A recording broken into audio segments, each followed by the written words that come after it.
Hi everyone, this is John Gold, the art guy, bringing you another art video. Today I want to share with you my drawing techniques made easy. What did you say? You can't draw a straight line? Well, guess what? You have picked the right art video, because the only requirement here is your desire to try.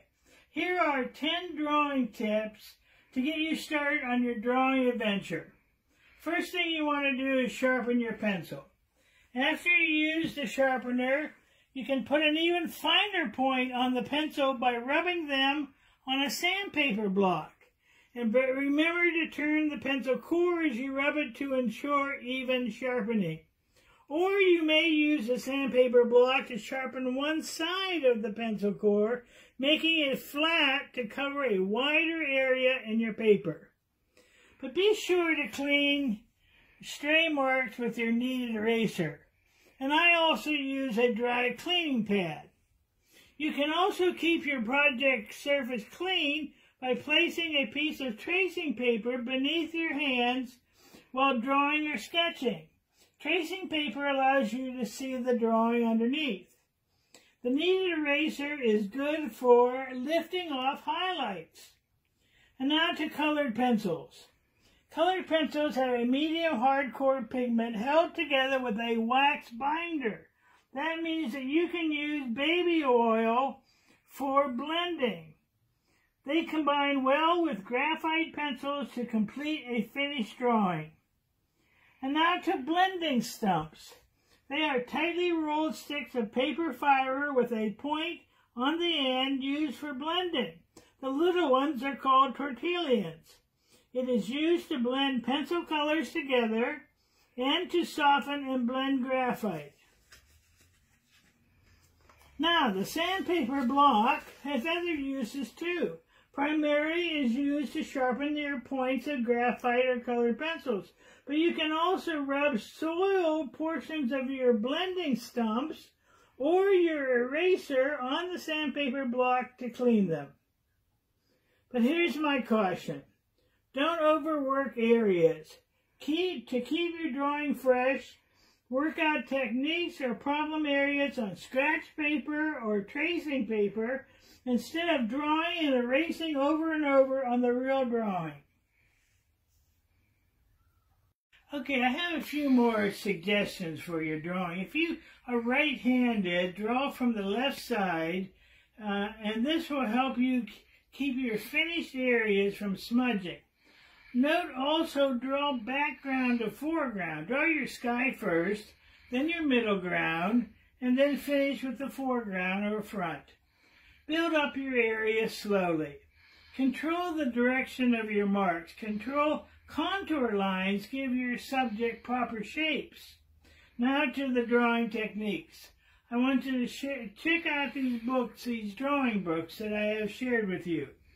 As children, we all draw, yet the older we become, the more we seem to ignore the significance of drawing as a vital source of communication and pleasure. As adults, we see the world in a different way than children do. The stumbling block for many of us is we have a much greater sense of what is correct and what is incorrect.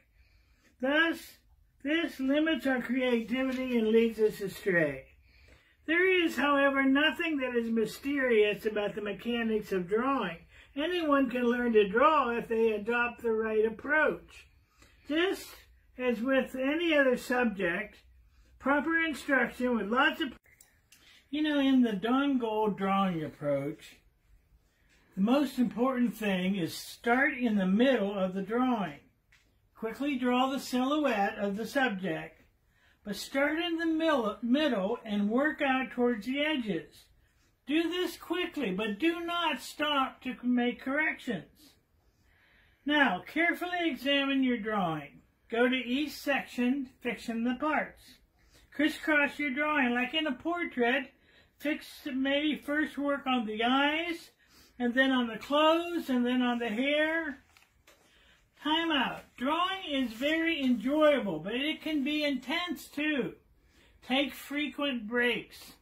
Here's what I always say. When your eyes get tired, your hand gets sloppy. Prop your drawing up and stand back 6 feet to examine your work. Use a mirror for a reverse angle and your mistakes will pop out. Most artists desire to finish their drawing in one sitting, but I suggest if you want the best outcome that you adopt the 3-day method.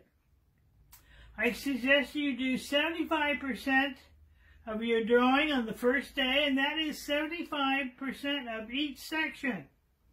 On the second day, when you return to your drawing with fresh eyes, complete the next 20% of each section. And on the third day, complete the last 5%, only finishing touches, no major revisions. Now keep all your drawings in a sketchbook or art journal. This way you can see your progress, use your drawings for quick reference for problematic areas such as eyes, trees, or clouds, etc. If you use your drawings as sketches for painting, you only need to draw the silhouette, as you will be painting in all the details. But in your drawing, you need to show proper proportions, good perspective, and strong composition. What did you say? You don't have much time to draw? Well, I discovered that there is plenty of opportunities for me to enjoy my passion of drawing. I get out my sketch pad, pencils and paper, eraser, and when I'm watching slow sports like golf or baseball, I take my drawing kit with me when I go to the doctor's office or the car repair shop. It makes the time go fast. And drawing relaxes me when I'm at the hospital waiting for someone to come out of surgery. Any waiting time is good drawing time. Put together a small drawing kit and keep it in your purse, backpack, or car. Have fun drawing and you'll be glad you did. You know, a sign of a good artist is if they can draw hands. Depicting hands can be one of the most difficult portions of a portrait. Many artists circumvent this problem by cropping the picture to leave the hands out or disguise them some way. Now pay close attention to the proportion of your fingers to the palm. Fingers are roughly the same size as the palm. In a portrait, fingers are rarely held rigidly straight. Instead, they naturally fall into bent and curved positions. Pay attention to knuckles and how the hand is formed. The fingers can bend at any of these points.